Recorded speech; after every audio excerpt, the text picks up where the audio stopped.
Welcome to the Business Trendsetter podcast, where we talk about trends and how to grow your business. My name is Manny Turan. And I'm Adam Hartone.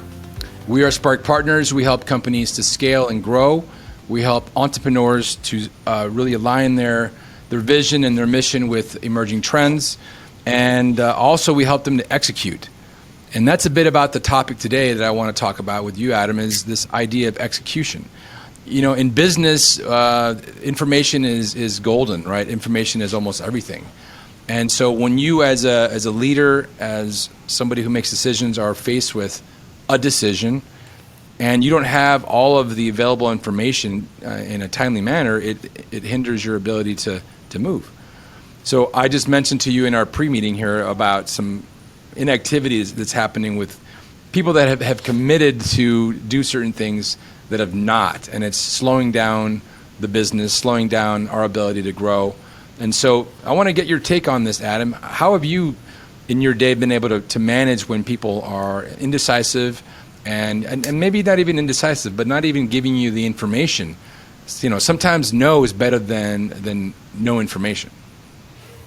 Well, I think we should connect this up with trends. And I can say that there's a trend today that is very different than it was 30 years ago. 30 years ago, we didn't have immediate communications. Just calling somebody long distance on the phone had enough cost related to it that we tried to manage long distance costs.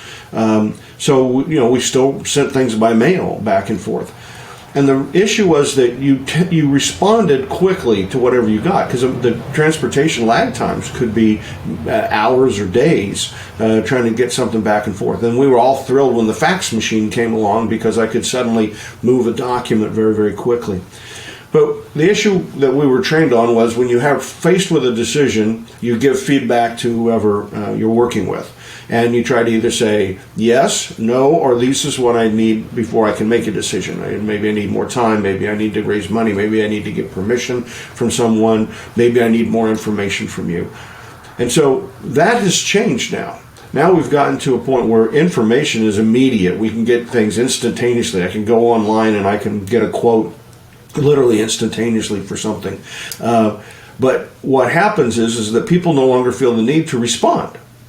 So, you know, if I had gotten, say I was moving, and if I had asked 3 people for a quote, I couldn't get it online. I would get somebody calling me back, maybe coming to where I am, looking the job, and then estimating the job, and then they'd say, you know, do you want to buy it? And I'd say, well, I'm getting 3 prices. I'll let you know at the end of the day. Now what happens is in seconds, I get 3 estimated prices delivered over the phone. And what happens is most people will only respond to the one that they think they might take advantage of. Or they might say, you know, I was just getting prices. I don't know that I'm going to do this, and never respond to anybody. So the people who put out the quotes, they don't get any responses. So what happens then is they say, well, I send out 10 quotes a day. I get a response every 3 days. So now what happens? You get really sloppy. Right? Now you start saying, oh, okay, I'll just quote all these jobs, and if somebody comes back and says they're interested, then I'll really pay attention. So I'll quote a job at $1,000, you know, spend 3 seconds looking at it, or have the computer spin an automated response out. Now you're serious? Now you want to do something? Well, now I'll actually take a look at it, and now I want to take a week to get back to you with a quote.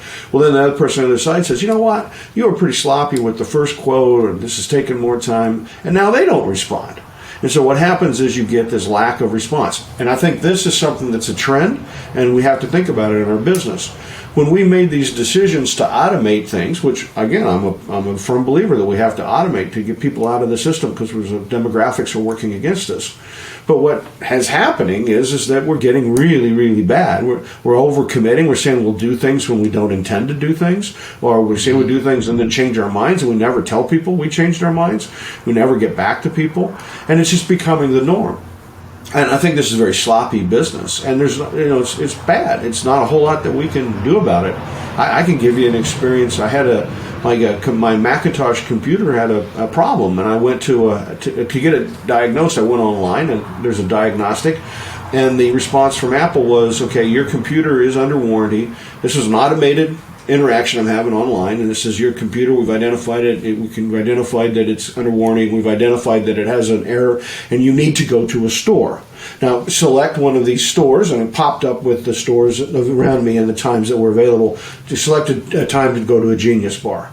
All of this is automated, right? So I go through it and automated. I get in my car, I drive an hour, I get to the store, they take a review, and they come back to me and said, okay, you're going to need a new part, and no, we don't have it in store. So we're going to get it delivered. Now, the only way we can do this is we'll have another store deliver it to our store, and then we'll let you know, and you come pick it up.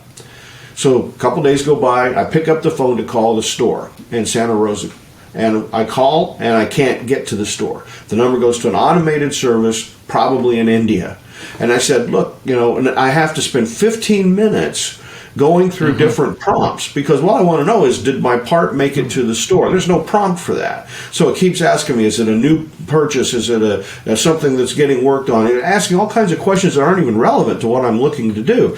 And so I just keep going through it, and I'm getting less and less satisfied. Finally I get a person. I tell the person what I'm trying to do. I actually have the work order number. They then get this. I spend 15 minutes sitting on the phone with the person at Apple, waiting on somebody at the store to answer the phone at the store. They then come back and finally say, oh, yeah, the part's here, you can come pick the part up.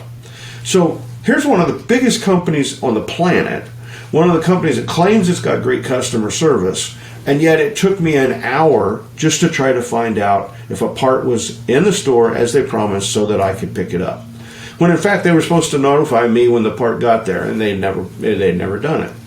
So again, what I'm trying to get back to is, when we're building our businesses, we should be thinking about the customer and customer service and responsiveness, and not just thinking about process, not just thinking about procedure, because what's happening is an awful lot is getting lost in the process these days. Yep.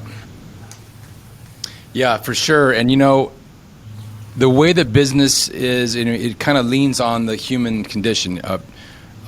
The sort of old school tenets and philosophies of, do what you say what you do, integrity. I mean, all those things are so important still. And I would even argue that they're more important now, because the rest of the framework that we operate in the business is not that.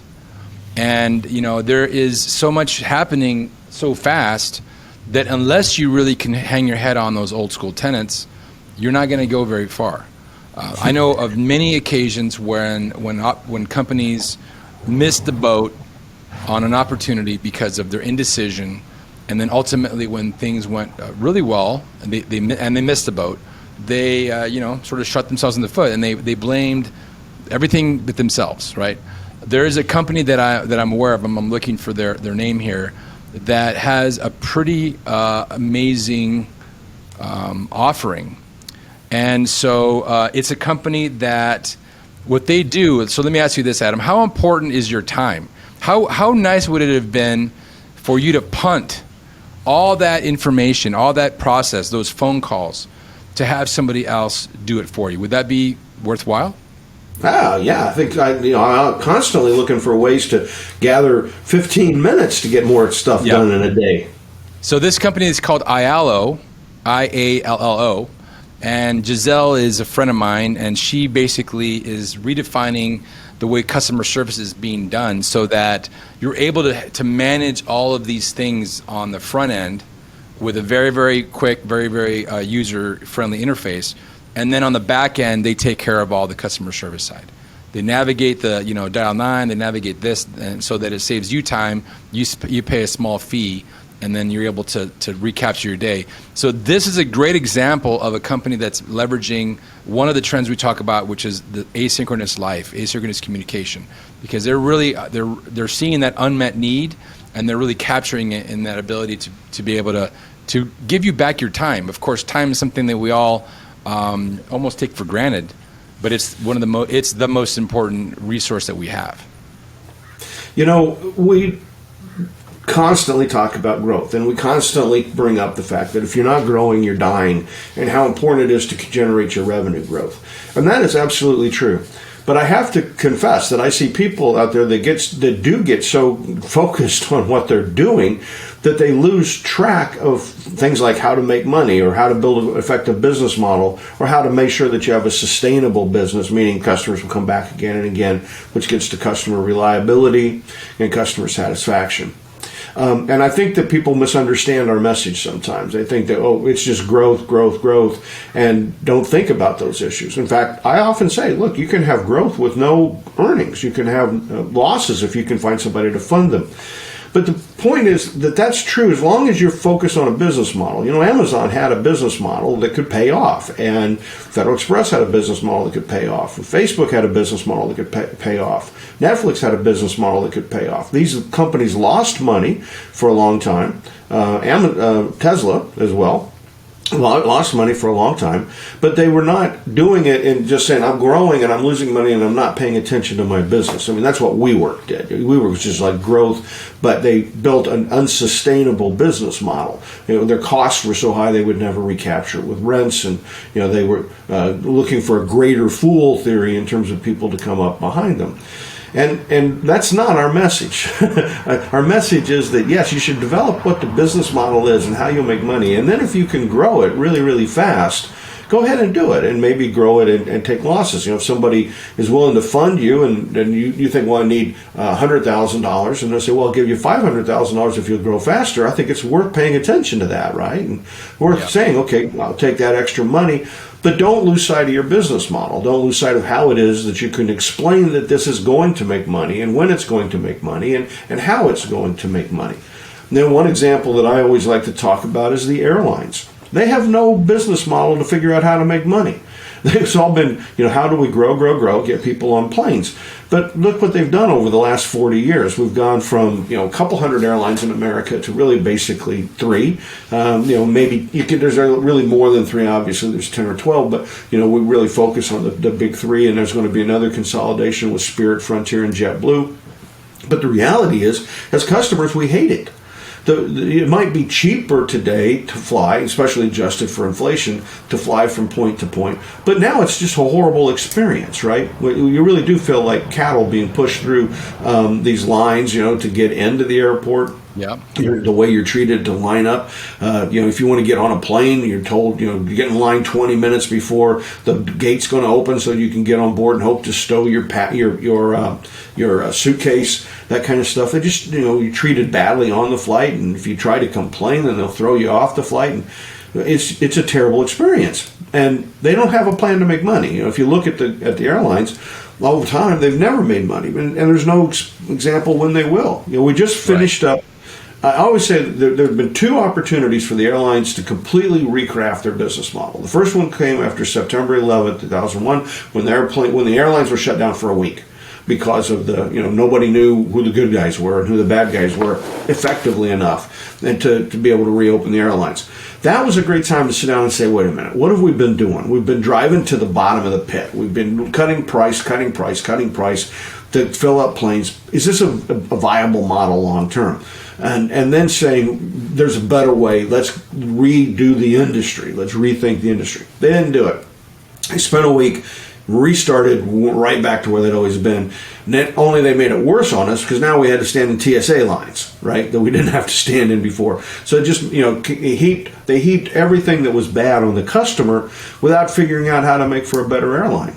And then we get the pandemic. And the pandemic was another opportunity to rethink this. But instead, knee-jerk reaction, the airlines just started firing people right and left. They said, okay, you know, here we are, nobody's flying, and so we're going to cut back. So they took pilots that had 25 years of service, and they said, hey, we'll add 5 years to your service. Why don't you go ahead and retire? And they retire out all these pilots, because that's the fastest way to cut their costs. And that's all they can think about is cut costs. How quick can I knee-jerk react to it? The pandemic ends, and what happens? We have a pilot shortage. We have a flight attendant shortage. We have, you know, a shortage of all these people. Right. And they go back and they said, oh, you know, we have no plan for how to rehire them. We never negotiated or said, hey, if you took a pension, here's how you could stop your pension and right. come back and fly and then retire again in 2 years. They didn't think through their business model at all. Like, how could maybe we should rethink our configurations on plane, our customer experience. What could we do to make this a better experience? Instead, it went right back to, how do I get a cheap ticket? So all of a sudden the pandemic ends, and all of a sudden people say, oh, I want to fly again. I want to get a cheap ticket to Vegas or New York or to Houston or Phoenix or wherever they want to go. And now all of a sudden they clog up the system because they come rushing in. Well, we got these cheap tickets. But we just finished the July 4th weekend. What do we have? 2,000 flight cancellations and 25,000 delays and hundreds of thousands to millions of people that were flying it was a terrible experience for them. Because the airlines weren't sitting there trying to figure out, how do we make this a business that's customer oriented and will make money long term. They're just thinking, oh, how do I grow? How do I get butts in seats? And they're not figuring out where the business should go. And that's not what we're trying to tell people to do. We don't want to try to drive you into being an airline at all. We want you to there's have a joke about business than that. Yeah, there's a joke about how do you create a millionaire, Adam? How do you create a millionaire, Manny? You have them. You have a billionaire buy an airline.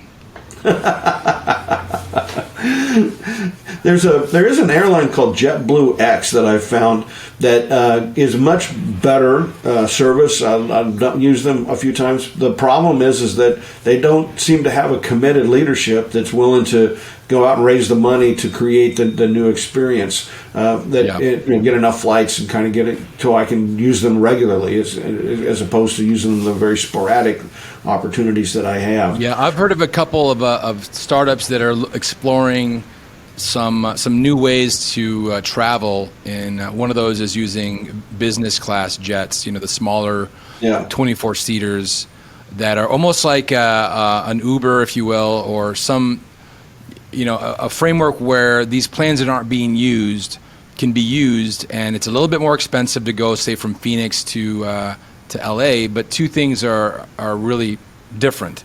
The first of which is you basically walk up to the plane. The TSA situation is minimal. And then the second thing is you land in these smaller airports, which allow you to basically get onto the road much quicker. Obviously, there's maybe not the same framework with rental cars and all that. But if you're if you have somebody pick you up in an Uber, it doesn't really matter. You don't really need that rental car. You can rethink the airline industry. There's no doubt about it. When I'm at Mary Lou's house in Napa, I have to drive to San Francisco to get a flight. There's so few flights out of Oakland, I can't even fly out of Oakland. So that's an hour and 20-minute drive, and then I have to pay exorbitant parking fees while I'm there because it's a major airport. So what would be great, I would love to go to a closer airport like in Sacramento or Concord. There's even an airport in Napa that right now it's only for private planes. But why can't you, like you said, why wouldn't somebody put the money up to say, well, let's Uberize this. Let's take people that have planes and they're not using them all the time and put them into service, as an Uber type system where, I could go to a closer airport and get from here to another destination in a much more convenient way. And if, initially you might say, well, minimum people has to be 4 or 5 or something like that. Well, that can be arranged, right? We can start working on it. It just amazes me that instead people haven't really tried to do that. But those are the growth opportunities. That's what we try to talk about. Could you figure out how to do that and how to make money? My sense is that yes, definitely you could. But instead, people aren't trying to develop those new opportunities. And it gets back again to, well, who's going to make the commitment? And what kind of a commitment do I need? And can I honor up to that commitment? And the reality is, yes, we can. And we see people that do it effectively on a regular basis. But then they get lost often in the process. Like I discussed what happened with my Apple experience. Same thing, think about whenever we used to deal with getting cable TV. When cable TV was first growing and you could get services, and eventually we got the internet through those guys. You could call them up and somebody would be at your house the next day and help you get it connected. If things went wrong, you called them up, then got the service back in a few hours. Now, heaven help you if something goes wrong. You can't talk to anybody. You can't log a call. And they don't do anything until they get 7 calls from the same location to say that there's a problem. And, now they've lost track. And that is, again, not where we're trying to head. That is not, No. from my view, I'm like you, Manny. It's like you when you found the person that started the company to go off and do the customer service pieces. These become opportunities. And we need to do as entrepreneurs developing those alternatives. Yeah, and it goes back down. I monitor social media. We do some amount of posting, but I kind of get a sense of where things are going with social media. I mean, we're in a time and place right now in business where things are moving so rapidly. And sometimes people say that it's at a blinding speed and they don't know what to do. There's all these things happening. Well, if you just peel back the layers, we're still all human beings. Our DNA hasn't changed in tens of thousands, if not more, years, right? We're not somehow different today than we were, 30,000 years ago, hunting and gathering and whatever. Fundamentally, right? Obviously, there's been advances in a lot of things, but at the end of the day, we're still sort of bound by these bodies we walk around in. It's still the same integrity. It's still the same. If you say you're going to do something, you do it. And a handshake used to mean something, and now, of course, we've got all these other things that provide the framework for that handshake. But these are all business opportunities, and I'm always sort of interested in, what we read and hear on the news isn't always the truth. So let me give you an example. Just this morning, I read an article about how Tesla is no longer, this is a big headline now, Tesla is no longer the king of the electric vehicle domain. They had this giant headline saying that there's a company called BYD it's a Chinese company, and it's backed by, of course, Warren Buffett's Berkshire Hathaway, and they basically tout that they have sold more electric vehicles than Tesla. Well, if you really read the fine print, if you really start to do your homework, you realize that that's not true. Half of those vehicles that were sold in last half of the year were hybrid electric. They weren't fully electric. So I guess it's one of these things we read on the news. We watch the sensational news and the fanfare, and then if you really start to look, it isn't always the truth that we first see. So I'm sure you can come up with some examples, Adam, to share with us on some opportunities you've seen where maybe it wasn't exactly what people said it was. Well, again, I think what we're trying to point out is the importance of understanding trends and then having your scenarios. And then, when you look at the news, dig into it to find out, are your trends still headed in the direction you thought, and is your scenario still viable? Is it likely? Or do I need to change direction? Is the trend changing, and do I need to change direction with my strategy? Do I need to redefine or update my scenario in a new way? So that's not what newspapers are out to do. What newspapers are out to do, what news organizations are out to do is to get your attention. So they can come up with some headline that could be factually accurate, but not very meaningful. That we're constantly hearing now, the most inflation in 40 years.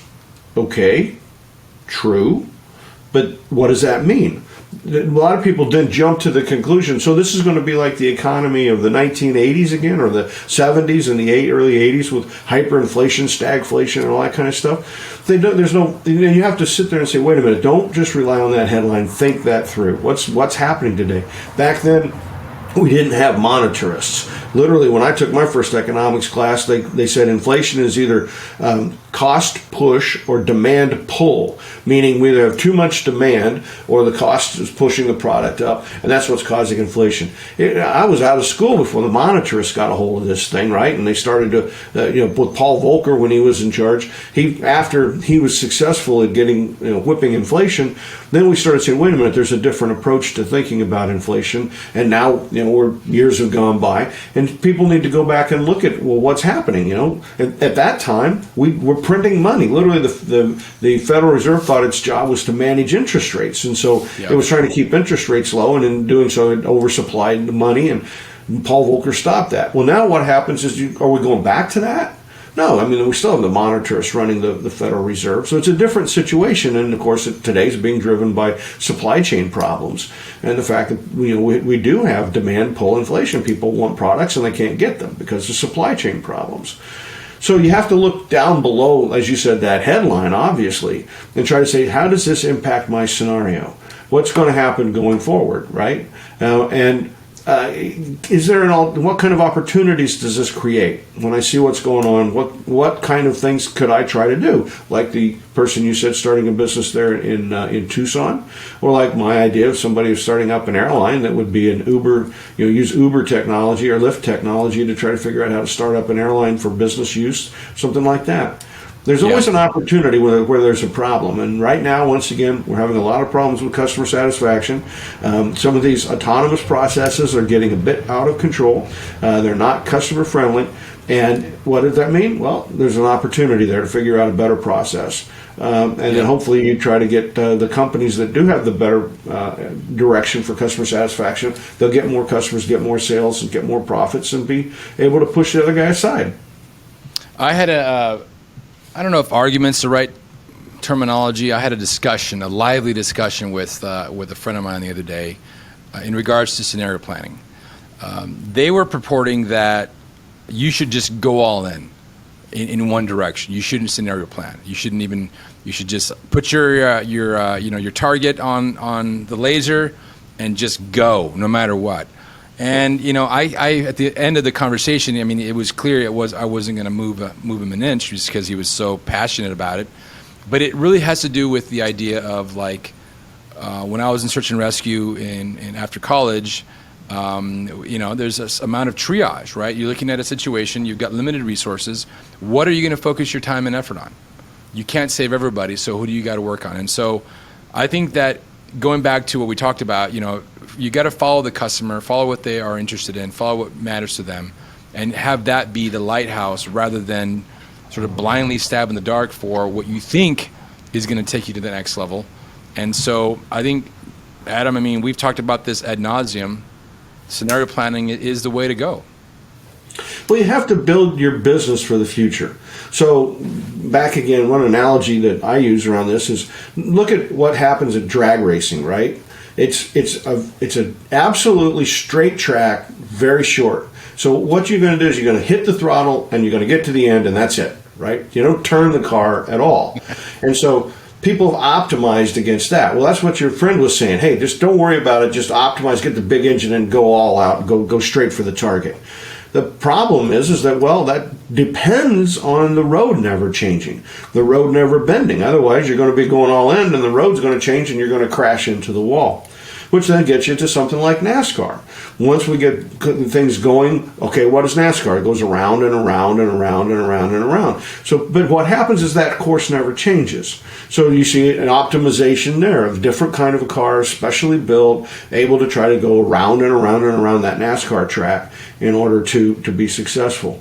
And then what happens is that like reality? Well, no, because you go round and round and round, and then somebody comes along and they could change the track, and that's Formula One. In Formula One, you have these varied tracks, and they drive through cities and the countryside, and you have to have a vehicle that can adapt and adjust to all these different circumstances. And that's really more what business is like, is the Formula One. It not, we try to go all in thinking, we just got to build that big engine for the drag race. No. Then we start saying, well, wait a minute, I understand how this business works. This is the process, round and round and round. Let me optimize that process. Let me optimize my business. But then what happens is, in reality, the round and round changes, and it becomes more like the Formula One track, and then we have to have a different solution entirely. But if you think about it from the beginning, and you said, where I'm going to end up is I'm going to end up in a Formula One track, you would never bother with the drag racer, and you would never bother with the NASCAR. Right. You would start designing your business in a different way from the very beginning. And that's where I think scenarios become so important, because only by having scenarios can you say, this is where things are likely to be changing, the technology changing, regulations changing, demographics changing, customer needs changing, all those things changing, and I have to have an adaptable business to meet all of those needs, or else I'll be stuck in the wrong place with the wrong business model, and I'll just crash. Yep. I would almost venture to say that business is a lot closer to the Paris-Dakar rally. You go out there in the desert and bump around. But this kind of goes back to... That is the ultimate. That is the ultimate, the Paris-Dakar. I agree with you. Yes. So I would actually, I want to bring this full circle. And so, oftentimes as a business owner, you've got so many things happening, and you're fearful of changing the way you're doing things too much.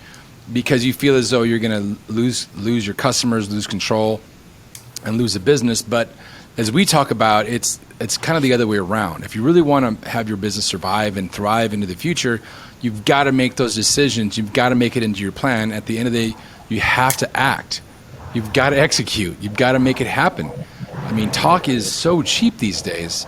It's all a matter of, look, if you're really interested in growing your business, it's going to take a lot more than that drag race, right? It's going to take that longer term,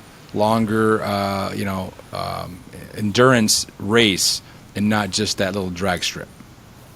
Well, we covered a lot of ground today. We talked about automated processes that lack human interaction. We talked about changes in terms of how these things are reported, how the airlines optimized their business without thinking about their customers. But at the end of the day, it's really a lot about understanding where are the customers, what are the trends, and how to develop a scenario that you can go out and build a new business. And we got to remind people, we have the tools for that. Go to our website, sparkpartners.com, and all of this confusing array of information, we have the tools to help you plot that out and figure out how you can use that to drive new business development and growth that can be sustainable. That's what we're looking for, sustainable growth. Does it have to be profitable? No. It doesn't have to be profitable the first year, but what it does have to do is be profitable enough that you can understand how to raise the money and how to get the cash to keep growing the company as it moves forward. And if they take our master class, it takes you through all the steps that can help you to be a successful business. Indeed. And I also want to remind our viewers and listeners that we are now on Apple TV and Roku TV in the Futures TV channel. And excited to see where that takes our podcast. And I've actually been stopped here. I live in a more metropolitan area here than you, Adam, out in the sticks. But people that I've sort of in the area are watching and listening and being part of the community. So I invite you all to email Adam and I if you guys have any questions or thoughts on your own business. Manny@sparkpartners.com, Adam@sparkpartners.com. And with that, Adam, have a wonderful week with your final thoughts. Just folks, go to Roku and look for the Business Trendsetter podcast on the Futures TV channel. You'll enjoy it. All right. Thank you, Adam. Take care.